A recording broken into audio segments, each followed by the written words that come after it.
Certainly raises the stakes when you're being video. This is going to be rebroadcast during conference next week. when Joe and I started talking about trying to start this, you know, Joe's a very enthusiastic guy, so he was sure.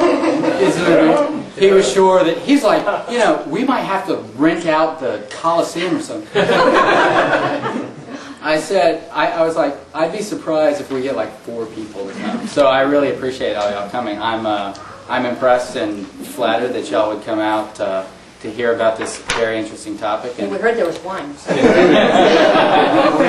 Free one. So thank you very much. A disclaimer: I'm not an I didn't major in anything like this. It's an interest of mine. I've read a little bit about it, but I'm not an expert, and none of this is my original thought or anything. A lot of this is pilfered from the internet, reputable sources on the internet. But it's good stuff. Typical humanities is what you're saying. Exactly. Gotcha. And I was about to include a works cited list, but then I didn't feel like it. Let's see what else. If this turns out to be me giving a lecture, it's going to really suck. So it has to be interactive. Ask any question. I promise there are going to be people here. The majority of the people here are not going to know the answer to the question that you don't know the answer to. So do not feel embarrassed about asking the question, and it'll make everything flow better, and you know, people's eyes won't glass over, and I won't feel nervous, and it'll be okay. So I guess the first thing, the most important thing I wanted to start with, where's my, someone has stolen my outline. Okay. Is it this? No, it's, there it is. Yep, thanks. Piano bench stolen. Sneaky. Okay, so I want to talk about the handouts a little bit. Let's just take the tree, this one, as the first handout. Tree? Yeah, the family tree. So, I guess the first concept is that linguists and historians and anthropologists have pretty much agreed, if anything can be agreed upon in those fields, is that there is a family of languages called the Indo-European family that includes most of the languages that are found in Europe and in kind of Iran and over into especially northern India. It's called the Indo-European family. And most of the languages we know and love and have studied are members of that group. And just as the Romance languages all have branched out of Latin, say, we all know that. Languages as strange as Russian or Sanskrit or some Sri Lankan languages, Northern Indian languages, Persian, all the way to English and Spanish are all Indo-European languages. And this talk is about the history of English in particular, and English is really a unique conglomeration of a lot of Indo-European languages, and then later in its history it includes a bunch of non-Indo-European words. But this first handout, it's color-coded by branches of Indo-European. Now, the theoretical Indo-European population, the people who spoke this reconstructed Proto-Indo-European tongue, were supposed to have lived between 5,000 and 8,000 years ago, someplace in kind of maybe the Caucasus, maybe a little north. Nobody really knows. It's all prehistory. But there are groups of languages that diverge from that original language, and they're depicted here, and they're color-coded. One of the main branches, and these are not all the branches, it's not even half of them. You want a question? Yeah, absolutely. You talked about like that 8,000. Is that like the first step above cave speak, or are there lots of other evolutions already before? You're trying to nail me to the wall already. I don't know, maybe you don't know, but 10 words or I'm just less. curious. Well, I mean, there are a lot of years. I think that quote modern humans are thought to have arisen out of wherever they arose, somewhere between like 120 and 70,000 years ago. So, and we assume, you know, all this is conjecture, but we assume that that includes symbolic thought, language to a certain extent. Language to a large extent, writing not so much until much more recently. I guess some of the earliest written language was, I think, found in the Sumerian civilization, which was like 6,000 years ago, kind of in the lower Euphrates Tigris basin. Tablet. The Epic Yeah. of Gilgamesh. Yeah. Was in the early So was Gilgamesh, is that Sanskrit? What was the language? Gilgamesh was written in cuneiform. He was Babylonian. Well, that should have been this. It's the same territory as Indo-Europeans. No, actually, the Sumerians, the people with the credited with earliest civilization, did not actually speak an Indo-European tongue, nor did they speak a language related to another large group that we know as the Hamido-Semitic group, which is Arabic and Hebrew, and a large, what they speak mostly in the Middle East. But in terms of the timeline, did they come before or after? They came in a similar period. Yeah. Now, to get back to this Proto-Indo-European Yeah. language-speaking people out of Caucasus, Yeah. or wherever. Yeah. Now, this is the first I've heard of this, which is not necessarily news to me, but I'm sensing, Just north of Kernersville. yes. I'm getting this image of these, like, just post-caveman types whose grunts now. So, what was this group? I mean, and that's kind of an interesting thing.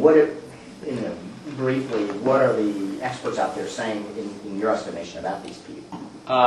Well, if I've learned anything about studying people who lived a long time ago, it's never underestimate them. They came up with, we're only just in the last 100 years coming up with things that very ancient people came up with. I don't think anyone knows much at all. There are people, cultural anthropologists and people who study mythology are probably the people who have done the most research in this area. And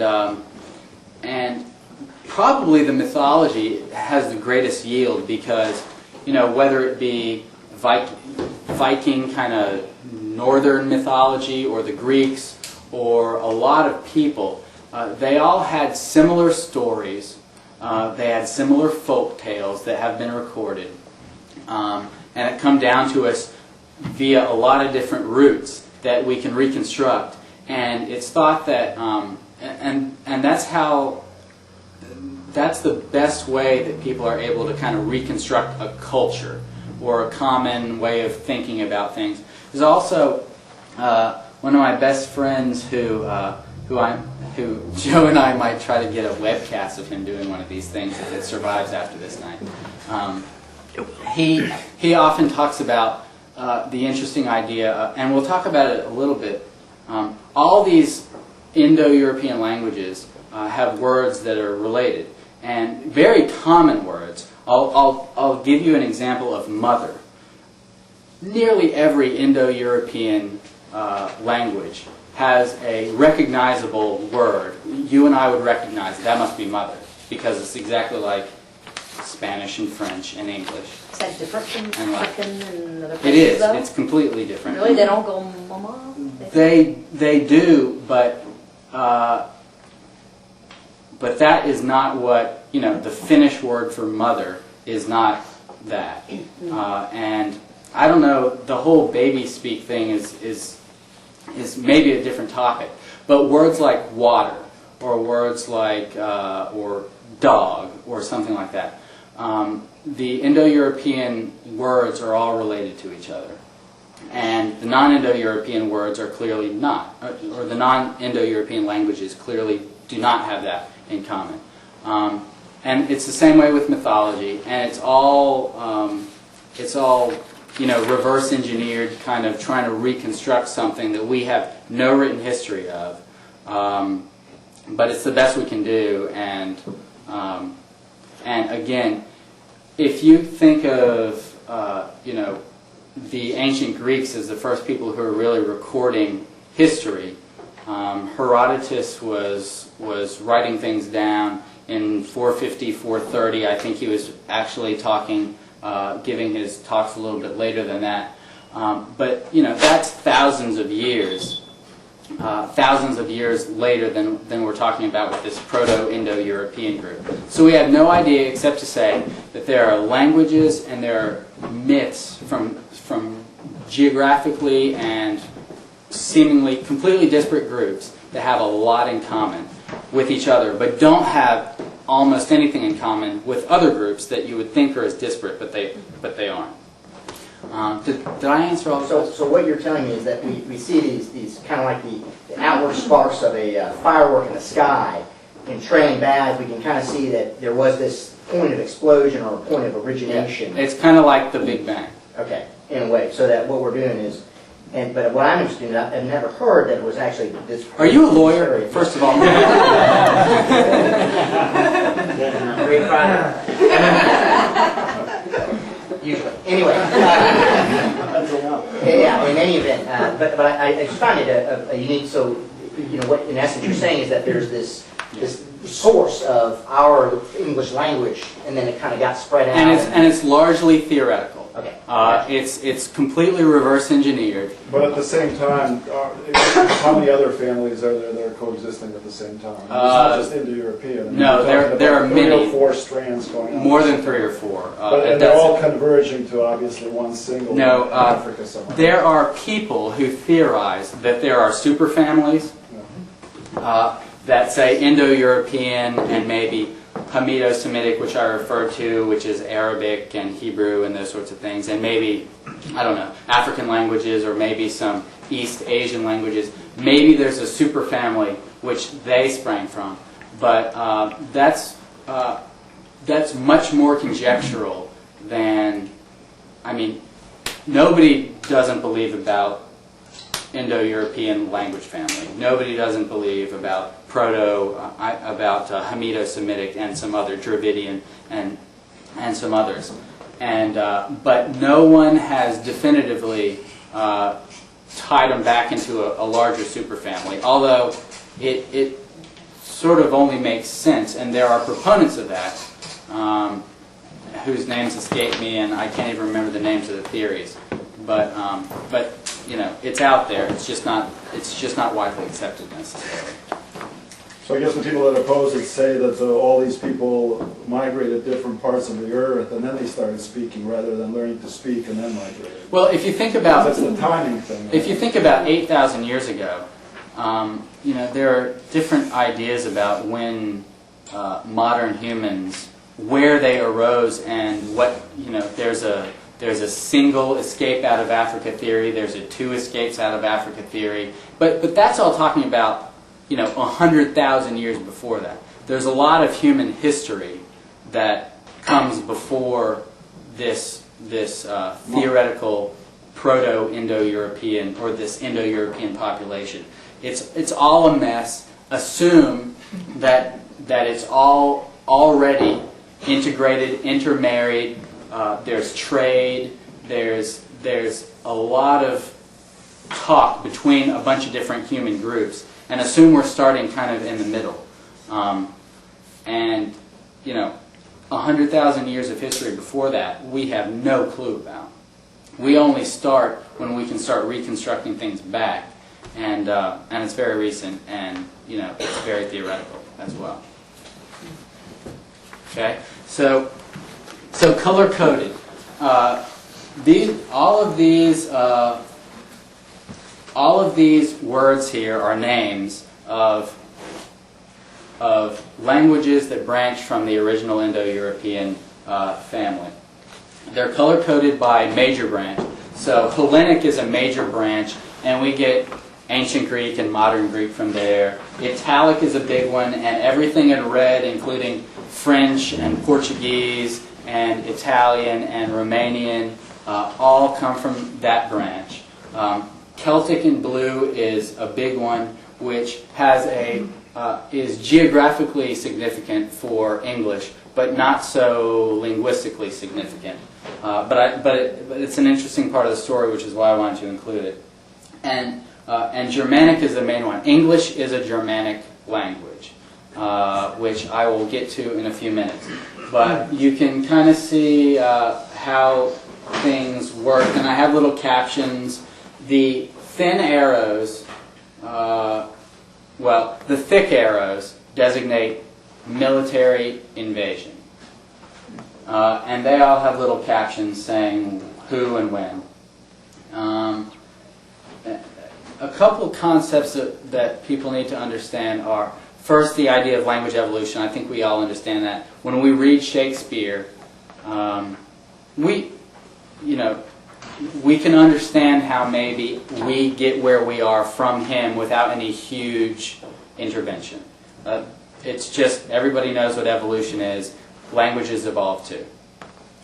There's also the concept of loan words, in which languages contribute some of their own words to our vocabulary, but don't in any way influence how we don't influence our grammar, don't influence the core things that distinguish Germanic languages from all the other languages, and we'll talk a little bit about those. So there's evolution and there's loan words, which we'll talk a lot about. And I guess, anybody have any questions about the branches and the color coding? Is that rather clear? Okay. So the three main branches, can you give a timeline to that? I mean, when did Sure. When does it break into those three? I can't really. What I can tell you is that I can't really give you a timeline other than Hellenic and Italic, you would think it would be like more than 4,000 years ago. Oh, really? Before? Yeah. More than 4,000. That was its height, so it's got to start way farther. Oh, okay. I think that Italic people were speaking things different than Celtic people a very long time ago. So before history. Oh yeah, They were this is all pre. in these regions, where- speaking these language, Yeah. and then evolving over time, eventually to the point where people started writing things down and we know about it, right? Right, and like I said, people. I mean, if you think of history as when people started writing down things that happened purposefully, and we have those things. We're talking about. I mean, people wrote things like what somebody owed in taxes a long time ago. But that's not necessarily useful. The people who are really purposefully writing, the first historian is, the person who is considered the first historian was living I think he was born in like 470, 480 BC. Okay? So I'm talking about Hellenic and Italic or Celtic. Yeah, but Homer's like 800 BC. Homer's so like 750, 800, 700, somewhere in there. 400 years before. And Old Testament is about that time too, right? Yeah. Okay. Everybody good? He studied before this.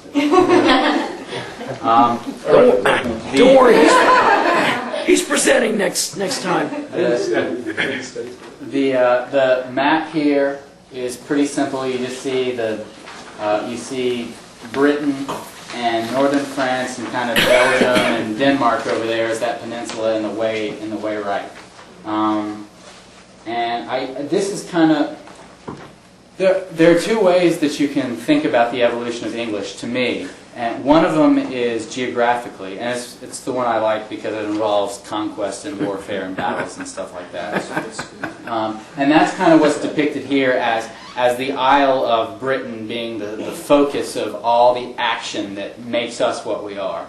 And then the other one is linguistic, and you'd have to follow people way off the map, like over here in Germany and Denmark and up in Scandinavia over here. Linguistically, we're Germanic, but kind of culturally and in our hearts, except for Catherine, we're kind of British. Actually, Catherine's Canadian, so she's even more British. And then there's another, that double-sided text handout. We'll get to it in a minute. The timeline, I'm not going to talk about. Y'all can look at that. It'll include some of the things I'm going to talk about, and the other stuff we'll get to. Okay. So as for Indo-European, here's my the much lauded concise dictionary of 26 languages. What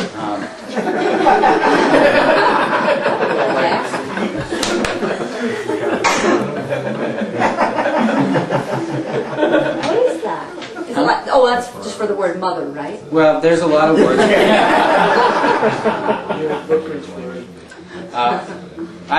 Y'all all know this, but somebody, I don't speak French. Who speaks French? Say mother. La mère. Mare. Okay, thanks. Spanish madre, Italian madre, Portuguese mai, Romanian mama, German Mutter, Dutch Moder, everything, trust me, you don't want to make me go through all these. Yeah. They all sound like mother, and it's unmistakable. Okay, I'm done with that book. Does that work for other words like bicycle or just mother? It'd be a little anachronistic to expect the ancient Greeks.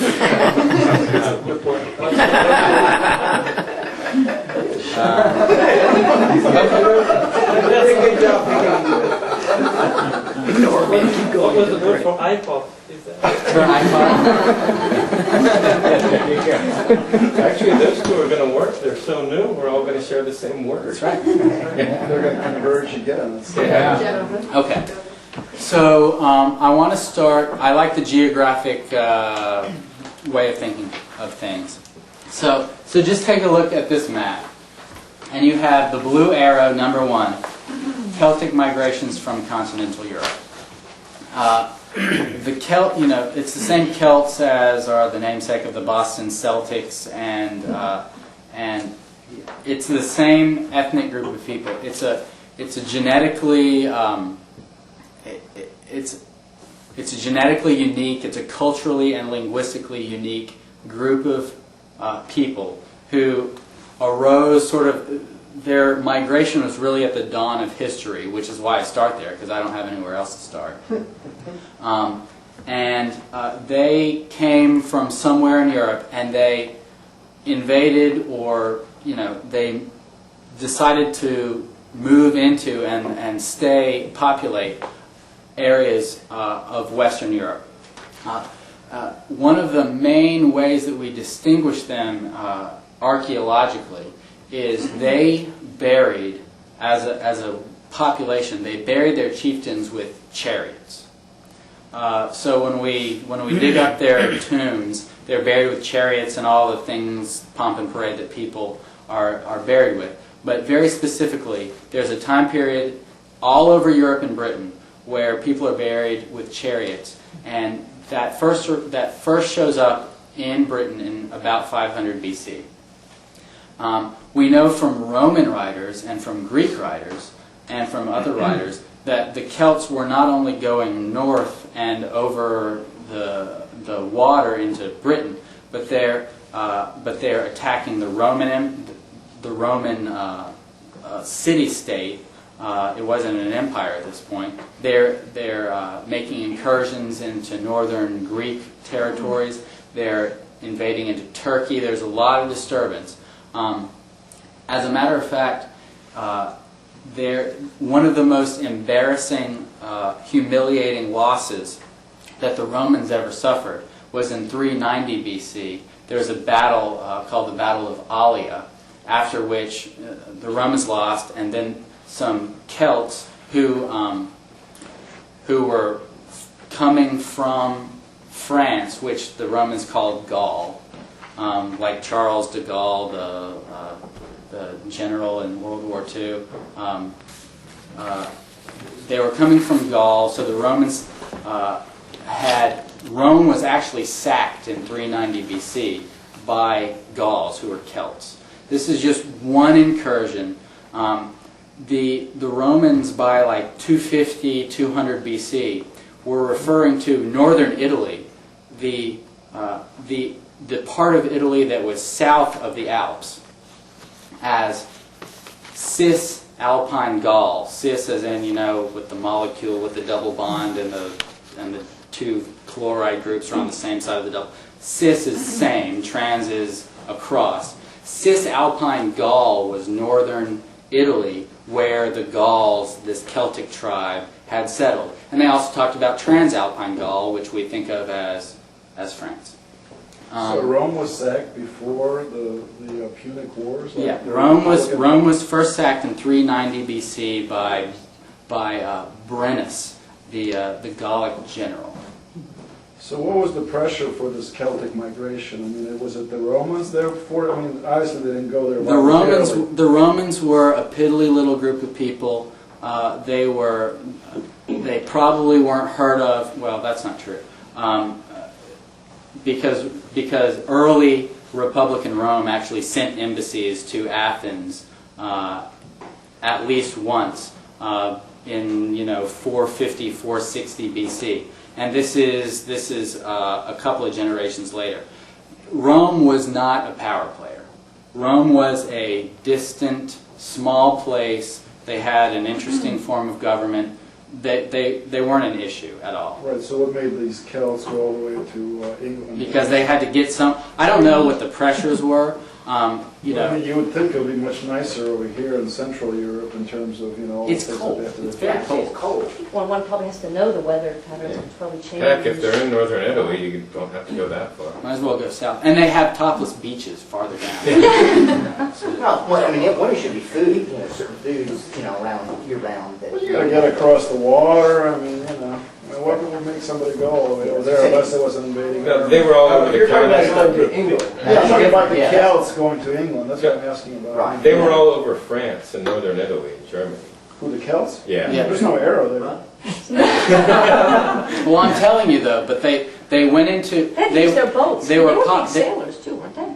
Yeah, they were populating France. They're invading Italy. They're invading England. They're invading Turkey. They're I'm talking invading about the Greece. Celts. Yeah. So they're not getting any pressure from like Asia, from like... Well, they're coming from there.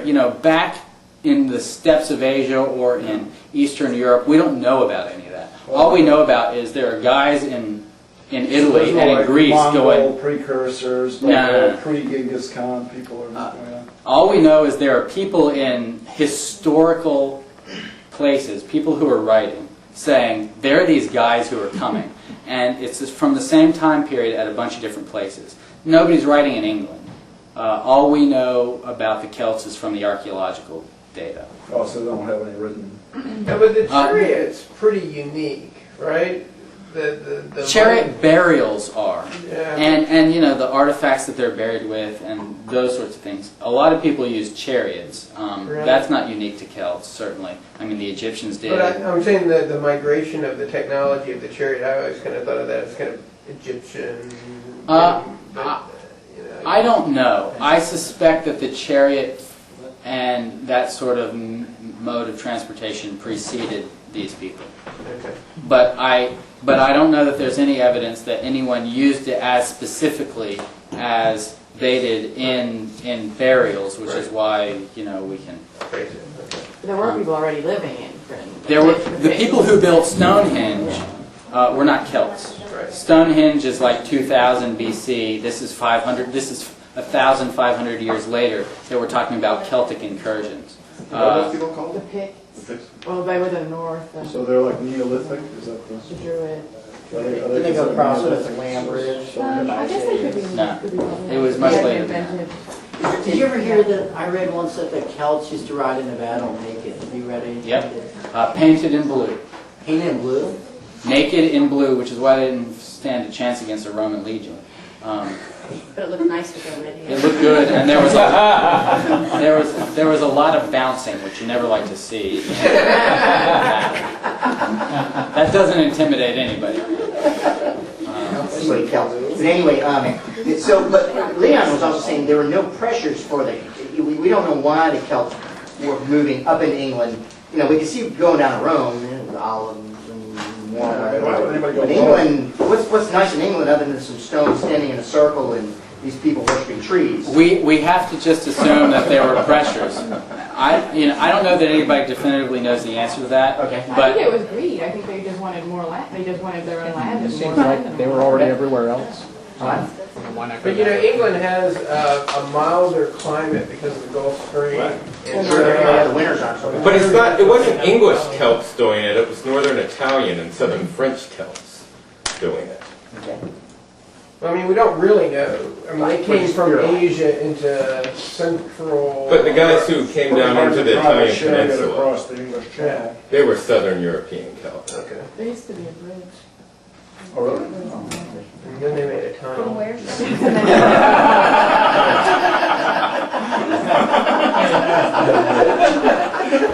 Amazing technology.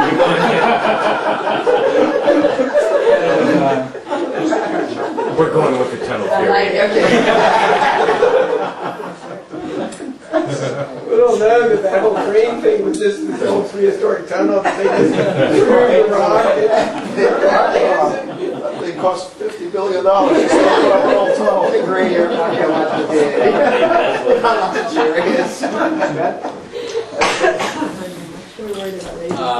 okay, so let's accept that the Celts have settled a bunch of land in Britain and northern Italy and France and Spain and east of there.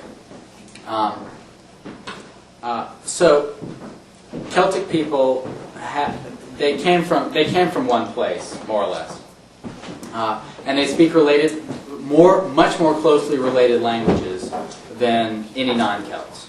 Although, like I said, because they're Indo-European, a lot of their language is related to the people they were sacking. In one case, the Romans and the Greeks.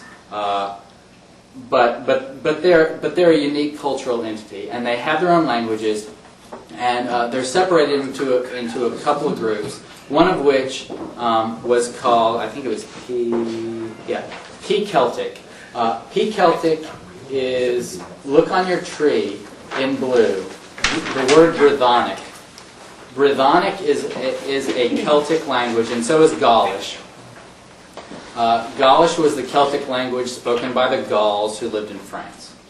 Brythonic was the Celtic language spoken by people basically who lived in Britain. And Q Celtic is the Celtic language that people in Scotland and Ireland spoke, to generalize. And some of those are later occurrences, but that's the basic idea. Now,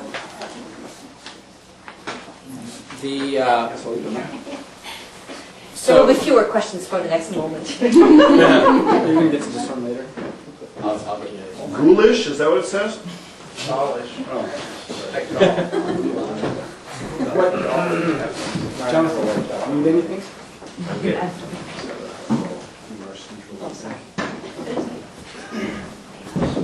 Keep going, Mr. Smith. I have a question. Now, I see where on your geographical incursion diagram, we have the Celts, the Romans, the Normans, and the Vikings. Yep. But, it's stated originally that English is mainly a Germanic Yep. language. And I don't necessarily see a corresponding... We got 1,000 years to go. Give me a break. Gotcha, thank you. Ahead of myself again. Like I said, I like to talk about this with geography centered in Britain, because it's more interesting to me. If I wanted to talk about the linguistic track of this rather than the geographical, I'd be somewhere in northern Germany or Denmark or something. But we'll get there. So the Celts settle Britain, and there are people who speak a Celtic language, which we'll call Brythonic, who are living in England, which a lot of us have been to, and everything's going fine. They are the guys who paint themselves blue and run into battle naked. It's the same guys, and they do it whether they're Gauls or whether they're living in England or whether they're living in Ireland. They all do it because they're Celts. 55 BC, Julius Caesar, who we've all at least heard of, is campaigning through Gaul because it's really the next big place to conquer, and he's subjugating, and there's uprisings, and there's a bunch of problems, but he decides, for whatever strategic reason, that he needs to deal with some of the Celts in Britain. So the first non-Celt, for our purposes, to project some power and influence and language into Britain is Julius Caesar, when he takes some legions over the English Channel and invades Britannia. By the time Caesar gets to Gaul, I mean, they're no longer Celts. They're something else, right? They're Celts. I mean, you know, the Irish are still Celts, but 2,000 years more intermarried. So the Gauls are pretty much Celts, then? They're totally Celts. Okay. Yeah, Gaulish is a completely Celtic language. They have Celtic gods and Celtic customs and Celtic ways of doing things. So when did they go from painting blue and naked to painting their face green and cheering at basketball games? That was 1981. About 16 cases of whiskey. Anyway, Good questions here. but prior to the time that Julius Caesar invaded England, I'm obviously assuming that the Celts got in there and they pretty much dominated the whole culture linguistically. Yeah. So that whatever vestiges of people were there, the Druids and the other people you were talking about, they're gone and they dominate language. For our purposes, yes. There are 500 years of nothing but Celts. Anything else, any non-Celtic thing is before that. Everybody is dead or intermarried or driven off. What happened to Hannibal, when he went through Gaul, so there's no record of whatever language he spoke? No, he spoke Punic, and we'll talk a little bit about some that's loan about, words from like Punic. 300 BC when he's going through Gaul? He goes through Gaul probably, I think he goes through 218 BC. And there's no linguistic record of that. I mean, he basically doesn't make any Well, the Romans mark. talk about it. There's very little Carthaginian or Punic written record. They were traders. They didn't care about that sort of thing. So they didn't change they didn't change the language. No. I mean, he was in and out in 20 years. Oh, okay. Yeah. I don't know.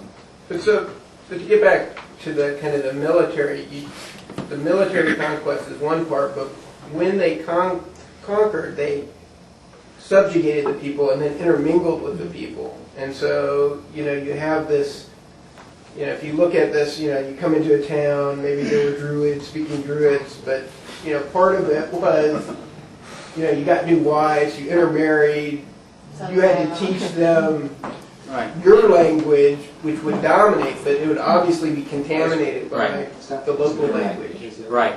And part of this contamination is what makes English such a rich language, and we'll get to that.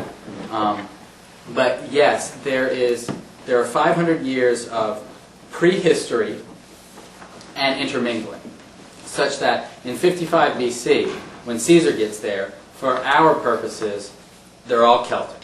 They all speak Brythonic, and we speak a little bit differently in North Carolina as they do Alabama, where I'm from, or New York, everybody has a little bit different, but we can pretty much understand each other, and even Italians and Portuguese and Spanish can kind of understand each other. I doubt that there was that much difference between Northern England and Cornwall and what came to be like, Wessex, or, it wasn't that much different. So, but the Latin influence on English, that's not coming from Caesar. I mean, that's mainly coming through another branch. Latin, well, as you can see by the tree, Latin, the red line from Latin comes in at a couple of places directly, and one very important route through the middle indirectly.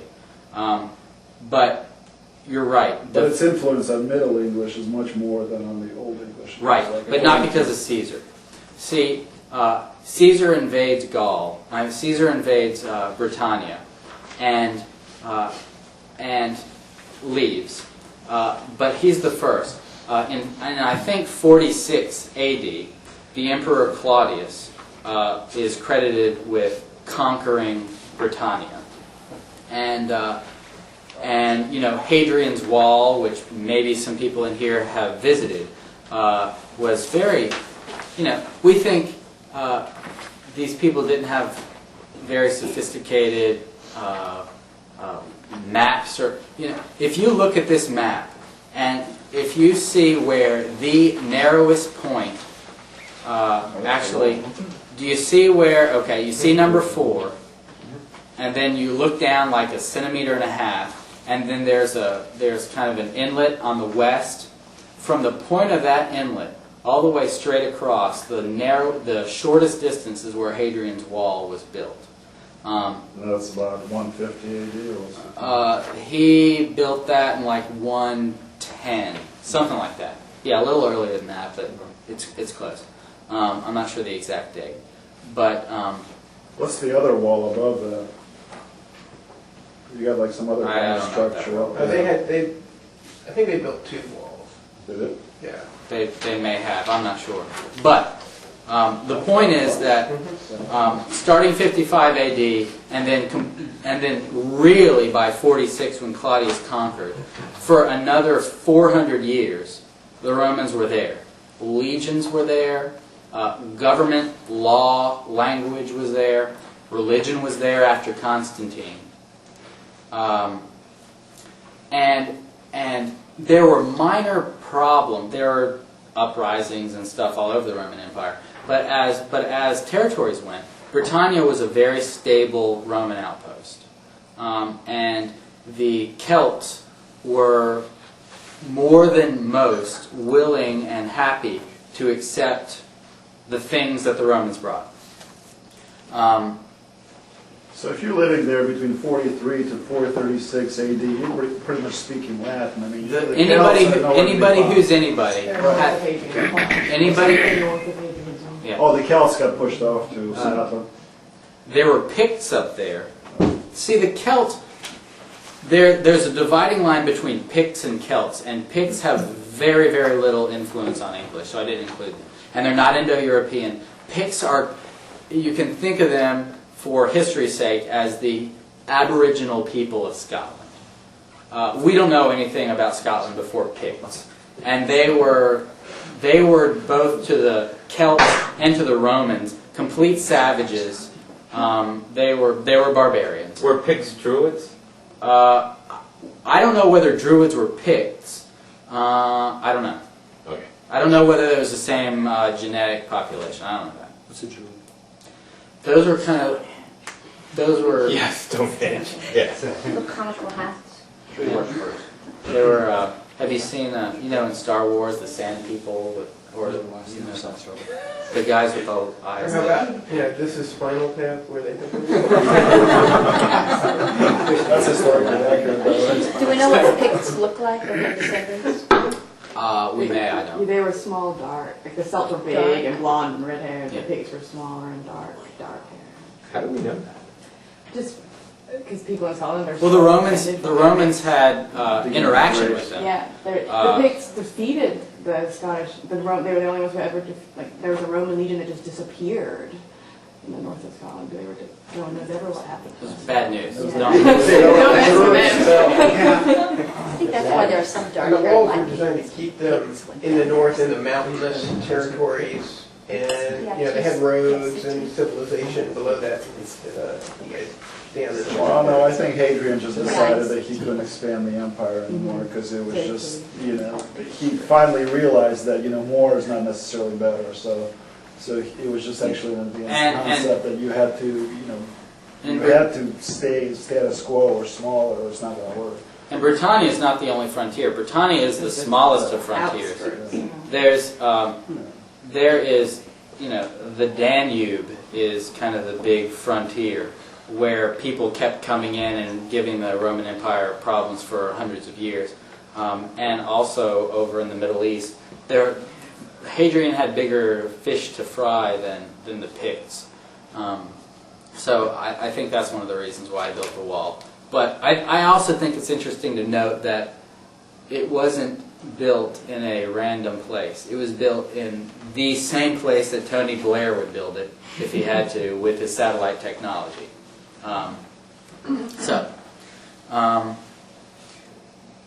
So Britannia was a pretty stable place, and there were minor uprisings, and one of which is sort of interesting because there's been a recent article. Sometime in the 2nd century A.D., there was a queen of a tribe called the Iceni, and if you look at on the map, the big kind of southeastern diverticulum of England there. Wait a minute. This is troubling my lawyer brain. Hey. Show Kristen a little bit. Let's just get graphical. Is it a peninsula or a bay? Thank you. Then peninsula's a little tough, but I understand bay. Thank you. Right here. The big bump. So there's this queen named Boudicca, who after her husband, who was kind of a Roman pawn. 40 years ago in Suffolk, a bunch of silver coins turned up with this guy's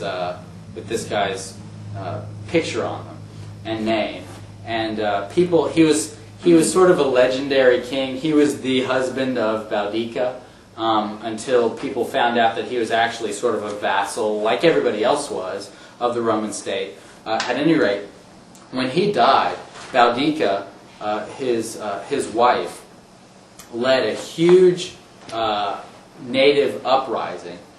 She led an army of about 200,000 to 300,000 Celts who started causing problems and rampaging and burning all the Roman cities, some of which we have heard of, like Londinium and the namesake of Camelot, Camelogenum.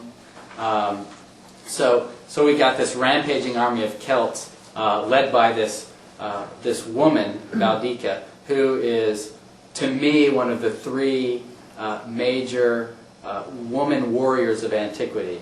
The other two are, one was talked about by Herodotus, Tomyris, who, if you've heard of Cyrus the Great from the Bible, he was the guy who freed the Jews from the Babylonian captivity of Nebuchadnezzar.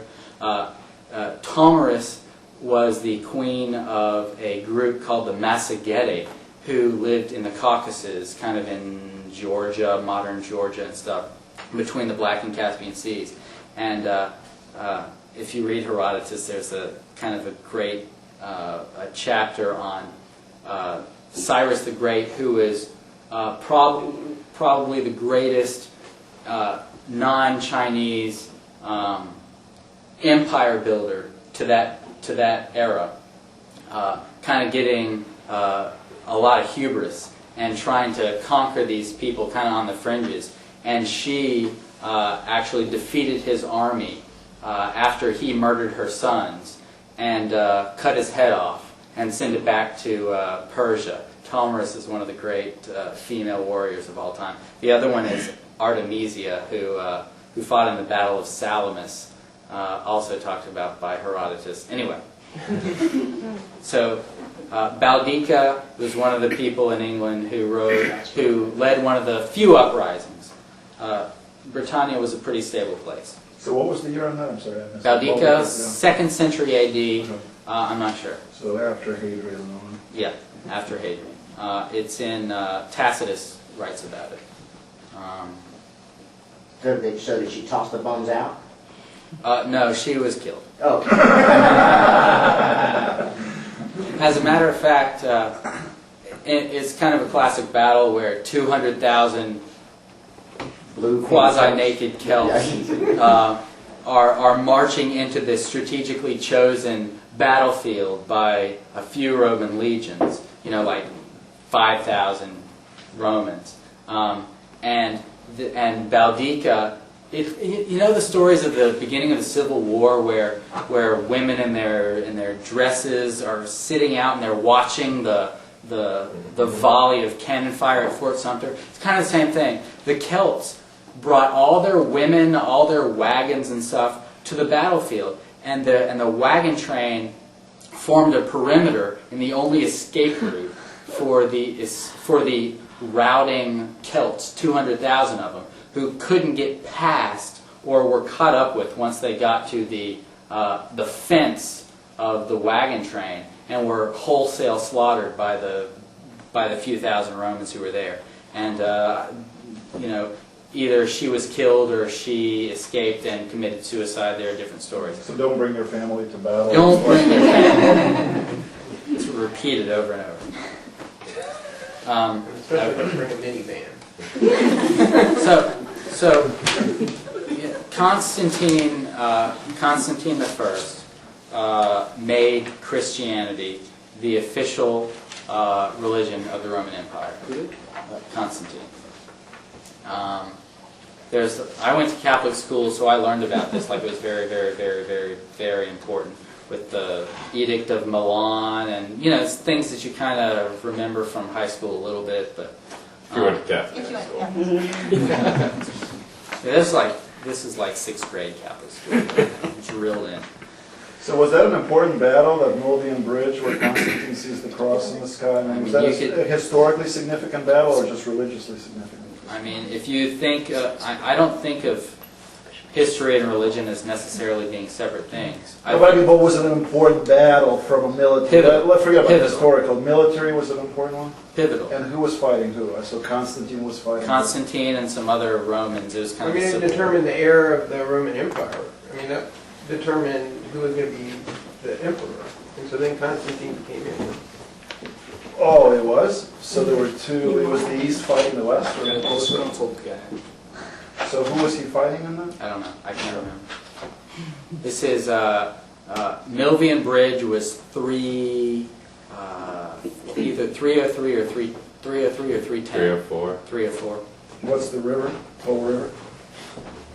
It was in the Balkans, Yeah. but I don't know. Yeah. It was in one. the east, and so after that, the Edict of Milan made Christianity the official religion of the Roman Empire, and then you have. But that's about 5 years later, right? Though. Yeah, I think that's 313. Does that sound? Yeah, I wondered about that. So he has this vision at the bridge in 304. It's political. It's political. Yeah, and then 8 years later, there's a he delay. becomes Christian. Right. But It's totally political. But nevertheless, you have Romanized. So the Romans are pagan by our estimation. They are pagan. We have pagan Celts who are Romanized. The Romans are pagan. And then we have at least allowable Christianity to come in. And so not only is... And you'll see on your timeline, Saint, what's his name, comes in like 516 or something. But there are convents, there are priests, there are churches in England, and therefore there is the language of Christianity, which is in large part Greek. Because, Eastern Mediterranean, all those guys after Alexander, whether you were in Israel or Greece or Egypt, they all spoke Greek. They all spoke Greek. Jesus, if he spoke a second language, it wouldn't have been Latin, it would have been Greek.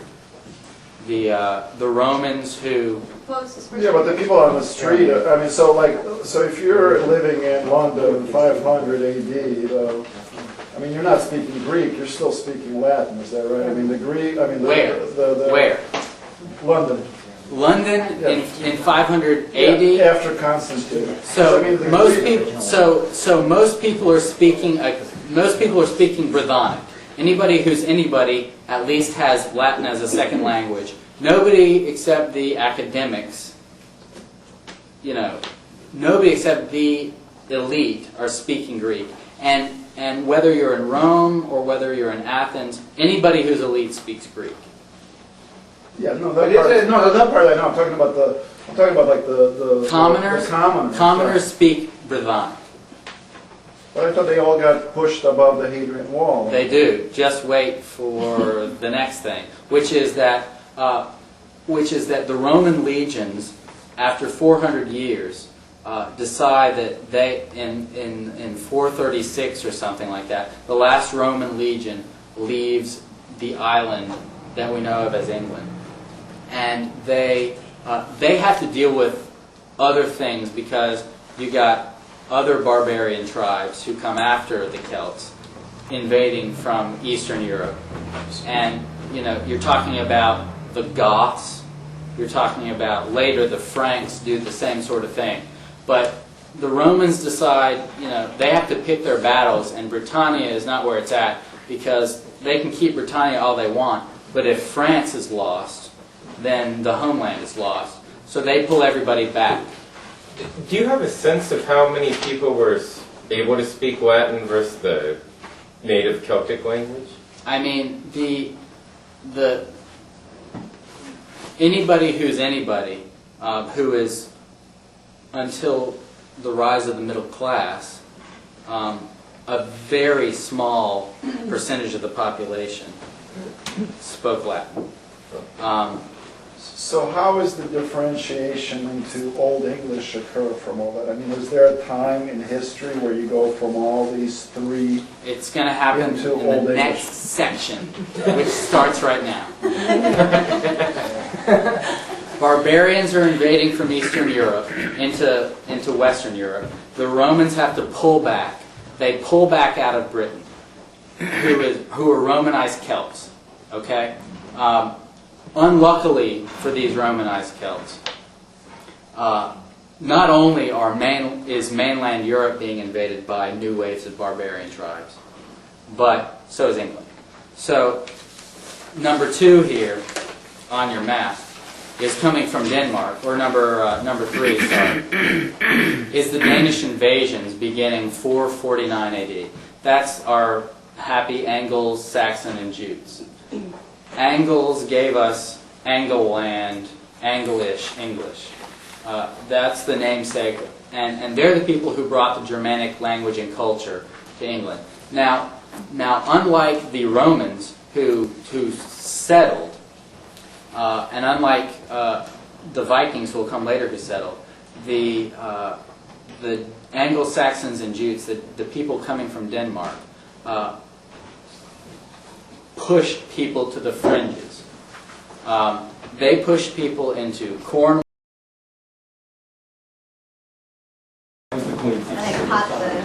So, okay, I'm going to keep going so that we can get home tonight at some point. What time is that? Yeah, me too. So the circumstances are that the Celts in England have the bad fortune of having the Roman legions pull out as some people from Denmark and northern Germany, what we know as Belgium, are sweeping in. And those are the Angles, the Saxons, and the Jutes. And those Germanic tribes who speak a Germanic language called Old Saxon push the Celts to the fringes of what we think of as Great Britain. And part of that historical fact is borne out in the names of some of the places that the Celtic people have been forced into. Wales comes from the Old Saxon word wall, W-A-H-L, which means foreigner. And Cornwall, which is that southwestern peninsula. It has wall in it, so they're the foreigners in the and this is one of those common Indo-European words that it comes from the Old Saxon word for horn, like cornucopia, the Thanksgiving horn. Cornwall is the horn, the peninsula of the foreigners. Cornwall and Wales are the places that were named for foreigners because they weren't Germanic, they were Celtic. So that's one of the really cool etymologies that it's one of my favorite things to talk about. So you have wholesale migration of Celts out of what we know as England, and we have Germanic people coming in, and it's kind of, this happens 2 or 3 or 4 times in the history of English, but the Celts, for their geographic influence on this talk, have very, very little to do with English linguistically.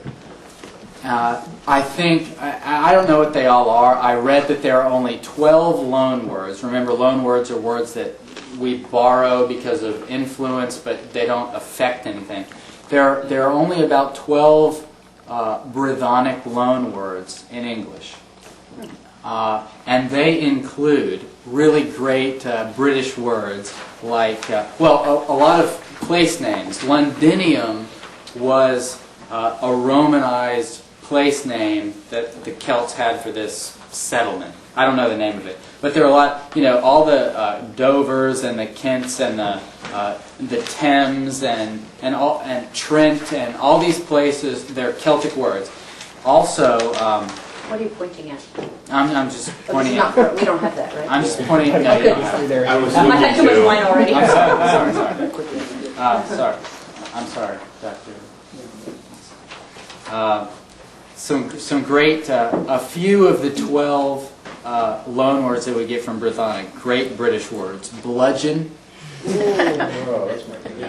crag, druid is actually a Celtic word, breeches, and peat, as in peat moss. Okay? So those are some loan words that are left over in English after 1,500 years. But that's about all we have. So we're left with the people in England speaking a Germanic tongue, which was Old Saxon back in the old country of Denmark, but now that the Angles are in Angleland, it's called Old English. That's what we call it. Now we'll talk a little bit about Germanic languages because they are differentiated from some of the Indo-European languages with which we're more familiar, like Spanish or French or something, by a few things. One is that there are like 7 or 8 things that linguistics say are characteristics that Germanic languages have, and about 6 of the 8 I don't understand. One of them, though, I do understand, and we all do, and that's that Germanic languages have 2 different types of verbs, weak and strong. The strong ones we know as the words that have different vowel sounds, like sing, sang, sung, for the different time that they describe. Those are called strong verbs by linguists, and they're the weak verbs. And uniquely in Germanic languages, weak verbs demonstrate that they are past tense by adding a T or a D at the end. Walked, slept. Okay? So only Germanic languages have those, and I'm talking about, English to Danish to German to Norwegian to extinct languages like Gothic. Anything that's a Germanic language has these 7 or 8 attributes, 2 of which, or one of which I've explained to you. And the second is that Germanic languages, at some point in the remote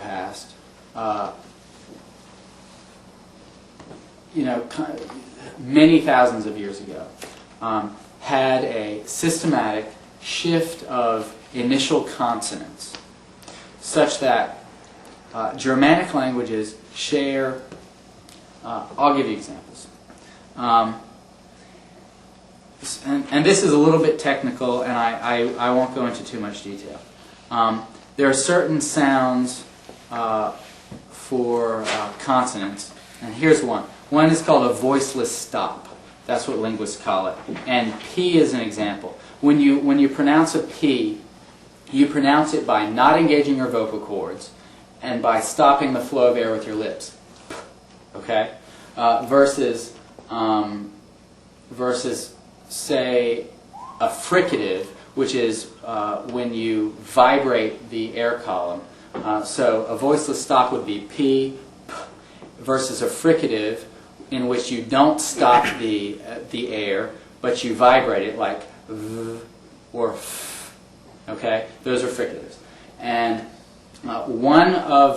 there's a law called Grimm's law, which describes the systematic change of initial consonant sounds long ago, which distinguishes Germanic words from non-Germanic Indo-European words. Okay, so a P sound, so voiceless stops change into voiceless fricatives. So P changes into F. So in Greek, the word for foot, which starts with a voiceless fricative because it follows Grimm's law, F, used to be pous. P changes to F at the beginning. They're related in every other way. They come from the same place, except the P changed to an F, so we have foot instead of pous. T changes to TH, again, a voiceless stop, t, no engagement of the vocal cords, goes to th, which is fricative or vibrational. And for instance, the Greek trito, which means third, or Latin tertius, again with the T's, turns into third. Okay? So when is that shift occurring? That's within Old English? No. That's thousands of years before. But Old English sweeps into England with this new branch of the family that has these characteristics that our language is based in. There's a vowel shift or something that comes later. Right? Yeah, that's like 700 years later. Okay. This is before you get into Old English, right? I mean, this is happening a couple thousand years before that. Okay. But I'm bringing now the characteristics of the Germanic languages that are coming into England at this time. The K, the voiceless stop K, turns into an H. So you, instead of Greek kuon, which means dog, you get hound. K turns into an H. Okay? And in the same way, the KW of Latin quod, which means what or which, instead of being a voiceless stop, changes into a voiceless fricative where you have so instead of quod, you get what. So they're related in everything except for the initial consonant sound. A second one is voice stops like b, in which you stop the flow of air, but you vibrate your vocal cords to get b. Changes into a voiceless stop. So you go from b to p. So you have the word for peg in Latin. It starts with a B. So you get the B to P change. Baculum goes to peg. D to T is the same. That's how you go from decem, which means 10, to 10 with a T. G becomes K. So Latin gelu is cold. G to C is cold, same word. And GW, which is found in Latin vivus, which means alive, and it comes from the same place that Greek bios, like biology, comes from, and it comes from the same place that the Latin beo comes from. All of these mean life or alive. They start with a non-shifted voiced stop, which becomes KW or qua. So it goes from qua to qua. So we have, instead of vivus, Latin for alive, quick, as in the quick and the dead, living, full of life, quick.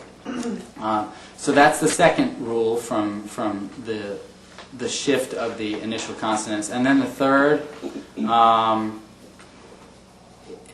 changes what's called an aspirated stop to lose their aspiration. So, not to go through the excruciating detail, but that's how you get all of your, for instance, frater in Greek becomes brother. You have sort of a P to pater becomes, well, I think pater and father came earlier. But it's the same concept.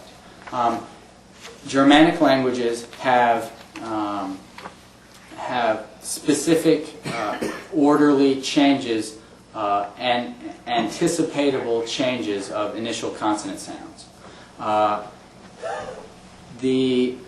Let's see, I talked about... Yeah, I mean, this all is happening before these Danish invasions, right? I mean, yeah, the Danish are coming in with all these changes. Yeah, But I'm this just... has all occurred, Yeah. you know, this is kind of how Latin and Germanic interfaced before the invasion. Exactly. So now you have Germanic-speaking people living in England. And there are only about, in the millions of words that English has, there are only about 5,000 words that have been retained from the original Saxon Old English language. But they're the building blocks to our standard. They're the words that babies know. They're the words that if you were living in the countryside on your little farm in 500 AD, they're the words you would be very familiar with. Household words, all these words: cook, eat, love, sleep, walk. They're all Old English, almost unadulterated. Parts of the body, not fancy parts of the body, but arm, nose, head, finger, those sorts of things. They're all from Old English. And Old English is, again, simply what the invading Saxons and Angles and Jutes spoke. What about pronouns? They come in later? Almost all the pronouns are Old English. Almost all of them. I read that Churchill's speech in World War II, we will fight on the beaches and in the towns and the hills and in the plains. Every single word in that passage where he's talking about where we're going to fight, or where the English are going to fight, every single one's Anglo-Saxon except one. So yeah. I hadn't heard that, but yeah, it's a cool idea. Yeah, apparently it's all Anglo-Saxon. Those base words: we will fight, hills, towns, plains, farms. Yeah, absolutely. Which is the one that wasn't.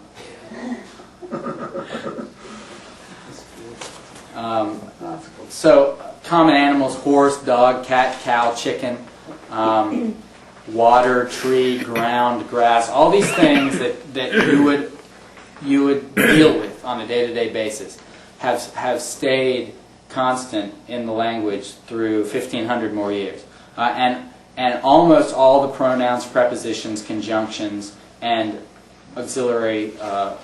So the only thing that makes it Old English is that it's spoken in England. I mean, basically it's Germanic. Yeah. You know what I mean? Old English. The language doesn't really change. It's just they get from Denmark to England. When they lived in Denmark, they spoke Old Saxon. When they pushed the Celts out of the way, they spoke Old English. And it wasn't called that then, we call it that now. Yeah. So there's no major linguistic shifts that are occurring. There are the shifts that happen over the several generations or a couple of centuries of the resettlement and population movement, but there aren't any great changes.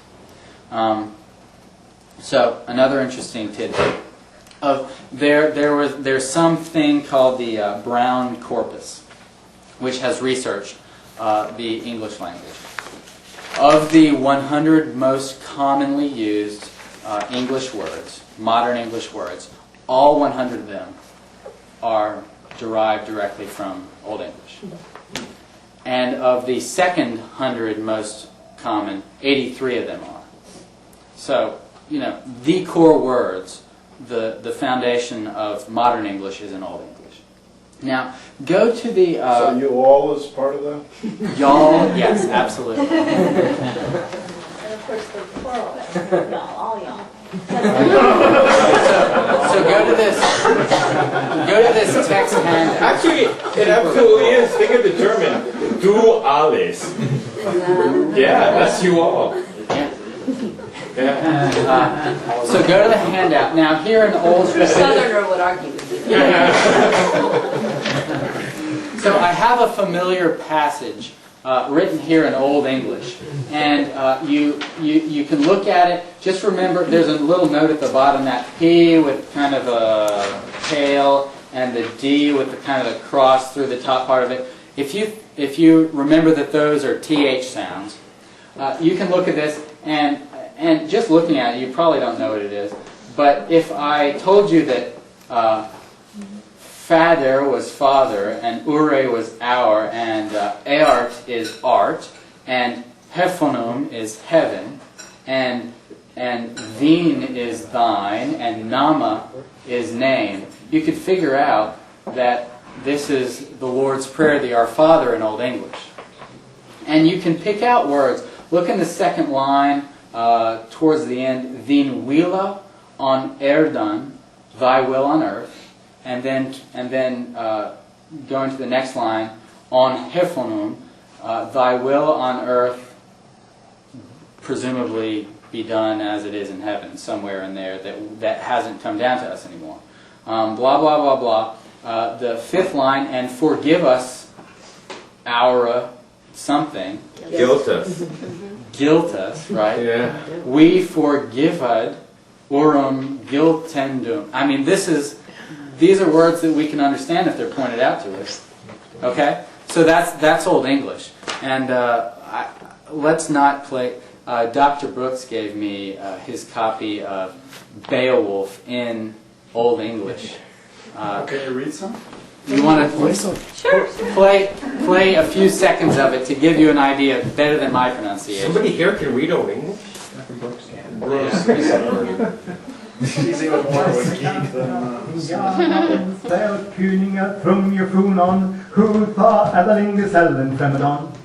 Avskjulskjæring skjellene treten monnigen megden med det sette av te, exoda erles suden eresware færsjafunden. Hei, tas språklige bad, where som du walken, where God offer him elkutch omsittende av a hundra. I have no idea what those guys are saying. Gamlen julden. That was gold kuning. That was Her was sat the Kenned, young in Yaldum, Tana God send the folk to Frogra. Presumably, if we had the words in front of us, we could pick out a few of them. Him tas likre word as well then world are for ya. So what's the date of Beowulf? Beowulf, say 1000 AD. Say 1000 AD. 1000 AD. Thank you. Now, before Beowulf, though, there was a big thing that happened in Europe, especially Northern Europe. And spoken best by the Anglo-Saxon Chronicle. The entry from the Anglo-Saxon Chronicle is sort of a history of things that were happening in England over a long period of time. It's compiled by a number of people. The entry for 793 AD. This year came dreadful forewarnings over the land of the Northumbrians, which is in sort of northern England, terrifying the people most woefully. These were immense sheets of light rushing through the air, and whirlwinds and fiery dragons flying across the firmament. These tremendous tokens were soon followed by a great famine, and not long after, on the 6th day before the Ides of January in the same year, the harrowing inroads of heathen men made lamentable havoc in the church of God in Holy Island by raping and slaughter. That was the first recorded incursion of the Vikings in 793 AD. The Vikings, as you can see by your history here, are Germanic is at the bottom left, and the Anglo-Saxons and Jutes kind of go sort of up and to the right to get you Old Saxon and Old English. they're West Germanic speaking people. They spoke a West Germanic language. Vikings broke off from the Germanic family a little bit earlier, and they spoke a North Germanic language. They spoke Old Norse, which was more closely related to Old Saxon than, say, Latin, but not necessarily the same. Starting 793, and then for another couple hundred years, Vikings are exerting some influence all over Europe. Now, it depends whether you're being invaded or you're doing the invading, how nice a person you are. Obviously, the English didn't, the Anglo-Saxons and Jutes didn't like them very much. They're not so badly spoken of in, say, sagas written by Norwegian types about the same time. But unlike the Anglo-Saxons and Jutes, they did not push people to the fringes. They did their little raping and murdering and looting. But it's nothing something a neuroradiology fellow wouldn't do. They intermarried. They either brought their women and settled more or less peacefully, and this is over a couple hundred years. They may be peacefully settled on somebody else's land, but there was intermarriage, there was intermingling of cultures, of language, of genes, and we're talking about language here. So the Norse did not displace the English that was already established. They just added to it. And it's a wonderful thing about English. English is so willing to add vocabulary and subtlety of meaning to the language. So, so some words that Vikings brought that everybody else incorporated. Sky is a Norse word. I'm just going to give you a list of them. Egg, cake, leg, dirt, window, which is just wind-eye, husband, fellow, skill, flat, odd, ugly, get, give, take, raise, call, die, they, their, and them. Okay, so that's a significant contribution, and you have the. Are you saying those are not in the top 180 or whatever commonly used English words? Yes. Really? Okay. They, them, that would be. They may be in the top. They may be some of the 17 of the top 200. That's a hole in the theory. That Viking thing. Yeah, that's pretty. This may be cool. It's a Nordic tradition to use the name of the father followed up by son. The Anglo-Saxons didn't do that. So our last names, Miller, Taylor, those were all Anglo-Saxon. If they end with son, they're Viking, Jackson, Johnson. Of the Nordic types. If you've got a last name that ends in son, there's a decent chance you descend from those Viking invaders. I'm a Smith. You're Anglo-Saxon. I'm Anglo-Saxon. Yeah. So let me give you. I'm going to read you a list of 10 or 12 more or less synonyms that have subtle differences in meaning, because one is a Viking word and one is a Saxon word. Okay. The first one is going to be Viking, and the second is going to be Anglo-Saxon. Anger, wrath. Nay, no. Fro, from, raise, rear. Ill, sick. Bask, bathe. Skill, craft. Skin, hide. Dike, ditch. Skirt, shirt. Scatter, shatter. And skip, shift. All those are just brought together by the intermingling of the languages and the cultures. At the same time that the Vikings are raping and pillaging and peacefully intermingling with people in England. They're doing it everywhere from France down to Byzantium, which is Istanbul now. They are making inroads all through Europe. They sail around Spain into the Mediterranean. They sail down rivers. They're all over the place. At the same time, they're making the changes in England that we're talking about. They're making changes in northern France. In 911 AD, Charles II of France, the King of France, grants the land of Normandy to the Viking chief Hrolf the Walker. So this is 911 AD. Now, Normandy. You remember the D-Day invasions at Normandy? Look at your maps. So by the time of Beowulf, it's already a combination of of the two, the Anglo-Saxon and the Viking, or the Norse. So this westernmost peninsula in France here is called Brittany. Okay, that's what we know as Brittany. And then there's this sort of peninsula that shoots up north. And then there's this kind of U-shaped, kind of looks like a cellar tursica.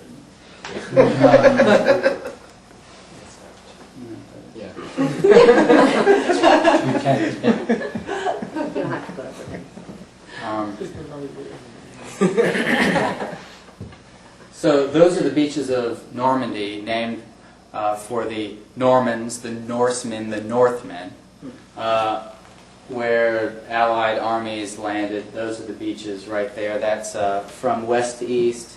What is it? It's Utah, Omaha, Gold, Juno, and Sword. We've heard of those. It's right there. It's the same place that the Vikings took over in 911 when the King of France decided he couldn't take it anymore. What was the Utah, Omaha? I never heard of it. Those are the Utah and Omaha were the beaches where the U.S. landed. But And those are the code names. Yeah. I mean, that's not what the Normans call them. no, Those are the code names. Utah, Omaha, what's that? Utah. Like, You Utah. telling me in 9/11 they weren't calling it I don't know anything about Utah? modern history. The Mormons, Mormon.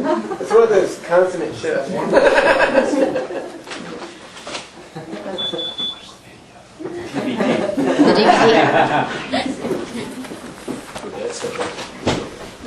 This is attrition right here. Yeah. Okay. Babysitters.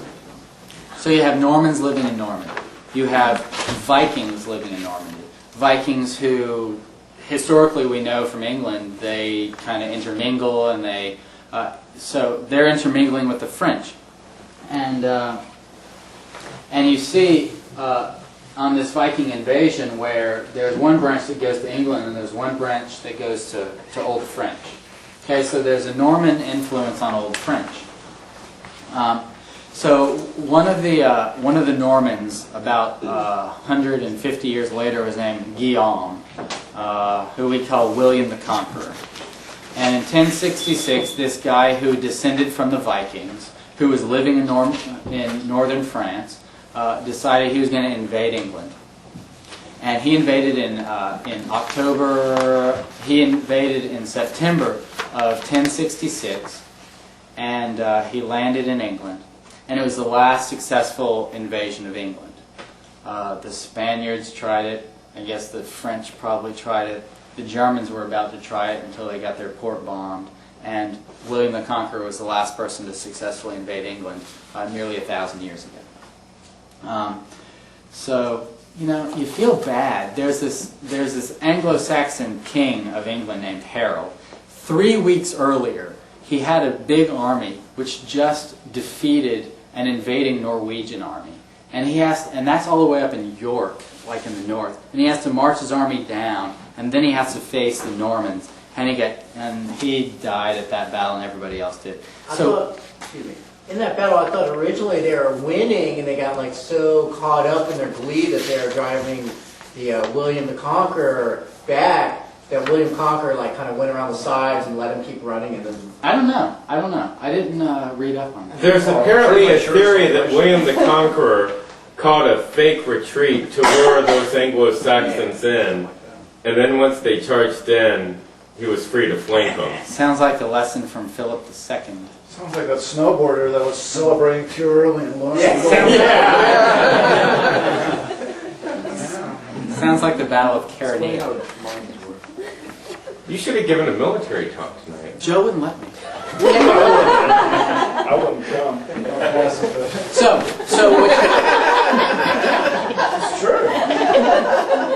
So what you have now is mostly French. So short hair. No one believes you. So you have mostly French Viking guys who are now taking over England. They're the aristocracy of England, and the aristocracy, of course, get the middle classes and the poor people. There wasn't much middle class to wait on them. So you have an awesome historical. Well, here's what happens. You have the people who do the cooking keep the names of the animals, but the dishes that are served to the aristocracy who are French are French words, or words here that get some red in them. But the animals themselves, the barnyard animals, keep the Old English names. So you have ox or cow becoming beef.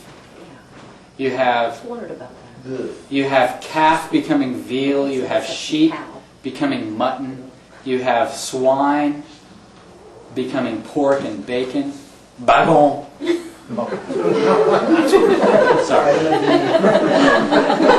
I don't know. That's the best I can do. Deer becomes venison. I think that's pretty cool. And another thing that happens is the Germanic words used to form plurals by adding en. So one that we still have is brother, brethren. Okay, that's an Anglo-Saxon pluralization. It used to be shoe, shoein. It used to be house, housen. But the French brought in this whole crazy adding an S thing. Okay, and that's why we add S's to most of our pluralized words. But at that point, the legal language becomes French, correct? Absolutely. Yeah. Absolutely. So all the legal, all the government, everything's It's goes. for nearly 400 years. So I'm going to give you another list of words. Instead of Viking and Old English, I'm going to give you French Norman versus English. Okay? So the French brought in close, we already had shut. They had reply, we had answer. Odor, smell, annual comes from Latin. French comes from Latin, we know that. Annual, yearly, we already had. Demand, ask. Chamber, room, desire, wish. Power, might. Judgment, doom. Ire, anger, or wrath. Ire the French brought in, anger the Vikings brought in, wrath was already here. In 1204 AD, King John of England, who Shakespeare wrote about, who was nicknamed the Lackland or Soft Sword. Soft Sword is not what I want as my... Kristen calls me that. This is also the guy who's most famous for signing the Magna Carta. Okay? This guy lost the entire province of Normandy to the King of France in a battle. Okay? So this guy is pathetic as far as kings go. Soft sword is a good name for him. Yeah. So, northern France is gone. All the French estates that all the English aristocracy have are gone. They lose contact with the mainland. And English asserts itself as being more important, not only because of assertiveness of the underclasses, but because the upper classes kind of lose contact with the Latin side of things.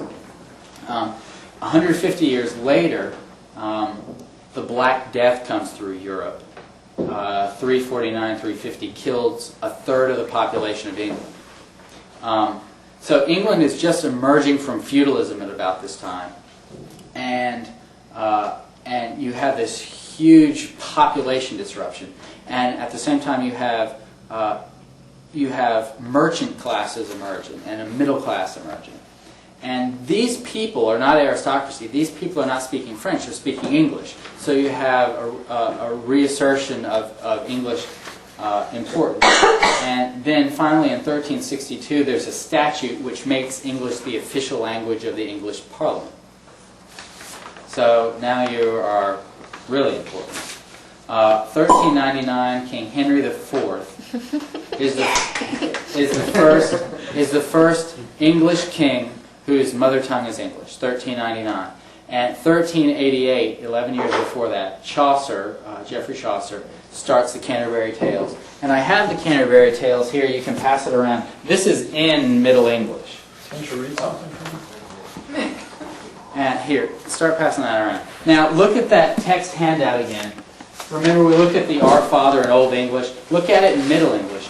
You can really understand it if you remember that P with the little tail thing is a TH, and that, what else? And that a U is a V.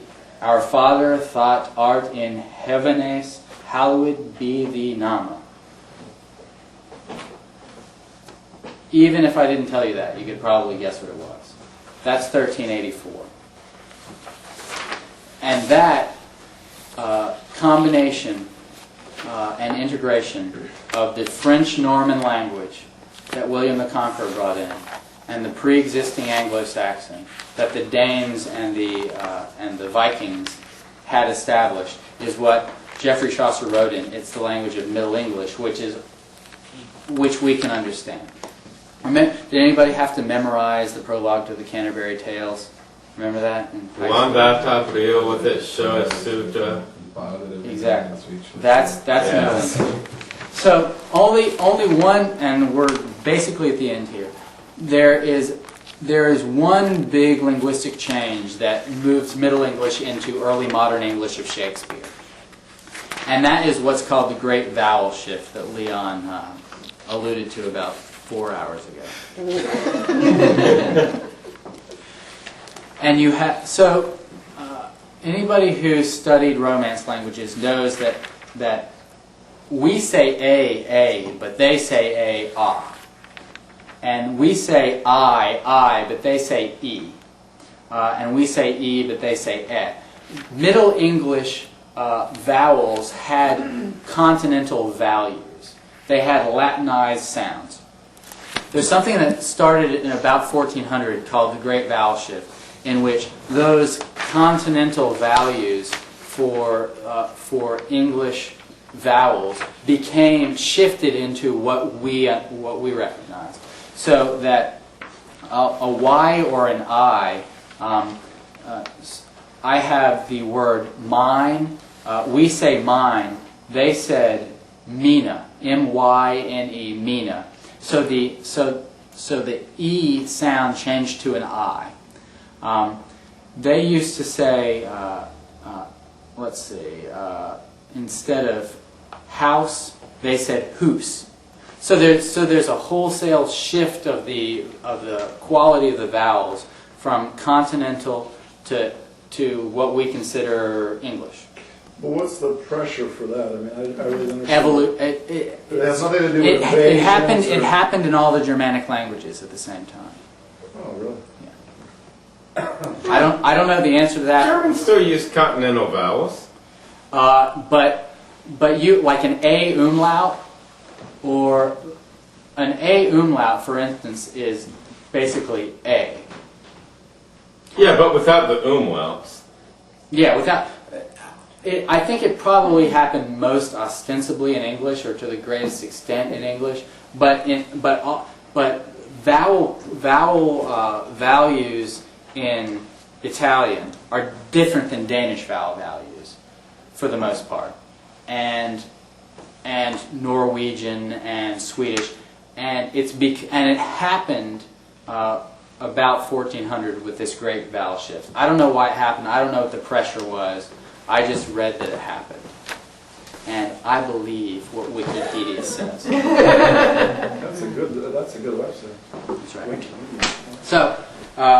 So then we get Elizabethan or modern English. You have an influx of Renaissance knowledge. You have Latin and Greek pouring in. You're past the great vowel shift, so you're into Shakespeare. You can read Shakespeare, no cliff notes, no footnotes. You know what he's saying. That's early modern English. And it's just kind of icing on the cake from there, just evolution.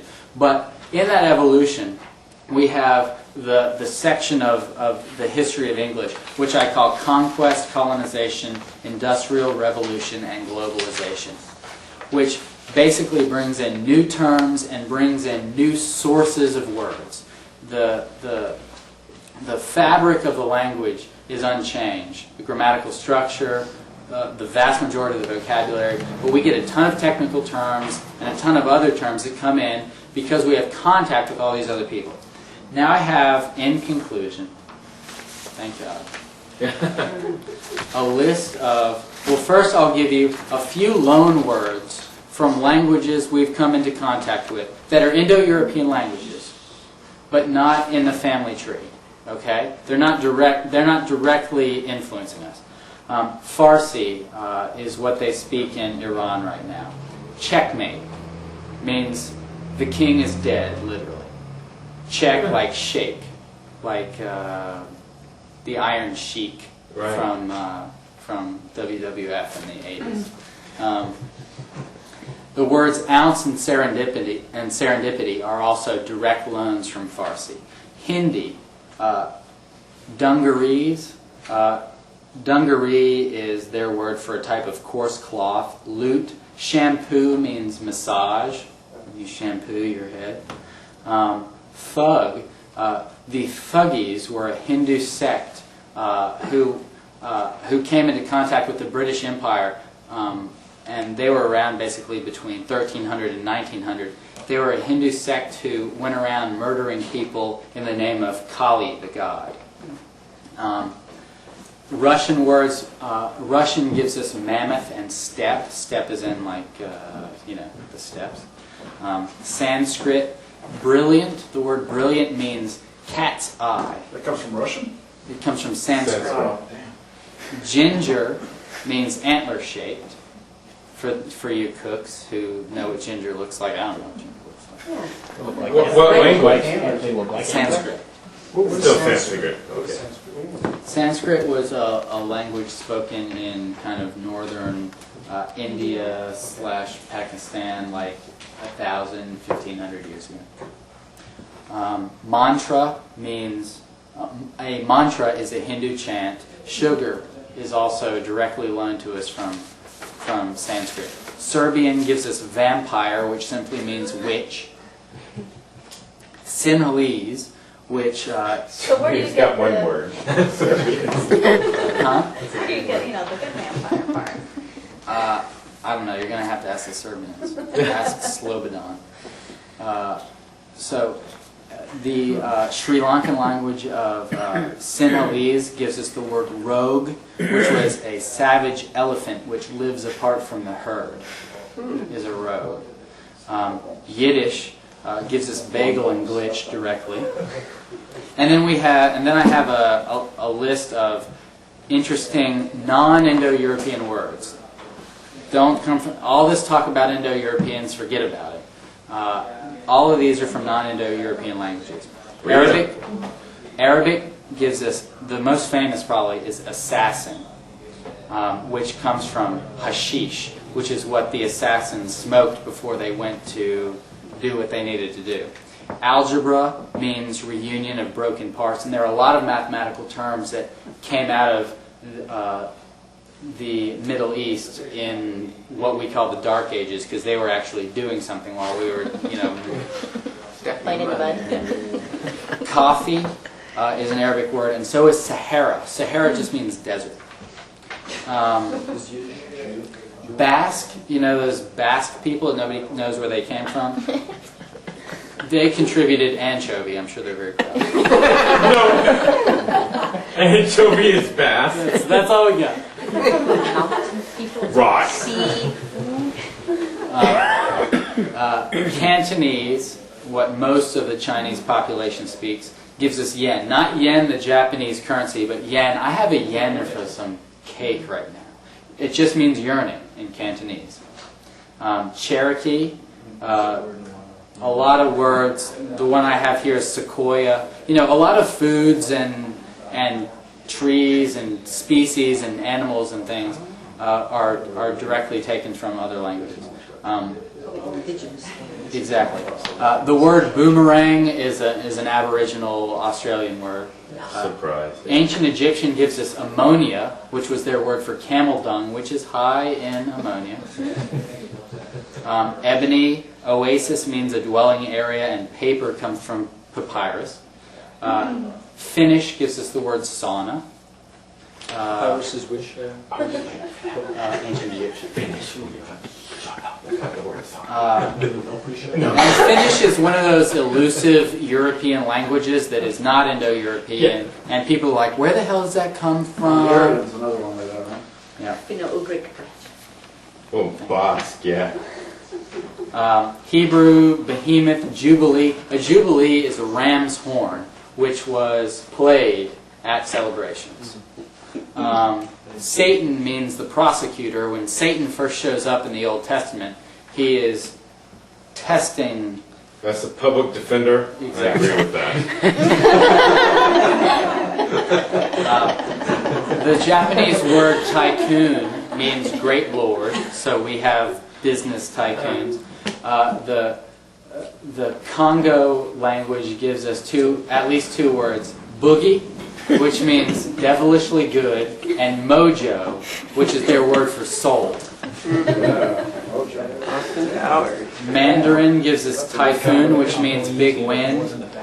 Nahuatl, which is what the Aztecs spoke, gave us chocolate. Choco is the bean, and atl, chocolatl, is water, with which they mix they ground the beans in it. Tomato is simply tomatl, which was their word for tomato. And Hannibal would have called his purse a purse, because he would have carried an ox hide. That comes from Phoenician or Punic. Purse comes from their word for ox hide. And actually Bible is a Phoenician word, because the paper that the Greek-speaking world used to write their books on, their Bibles on, came from the port town of Byblos, which was a Phoenician port. Which is where now? Which is in Lebanon. Yeah. And the last couple, the very extant Sumerian language gave us the word abyss, which meant bottomless. And Turkish, which is an Altaic language, gave us tulip, which means turban, because tulips kind of look like turbans. And the word yogurt, which maybe they invented. And in Turkey, they eat yogurt all the damn time. And that's all I got.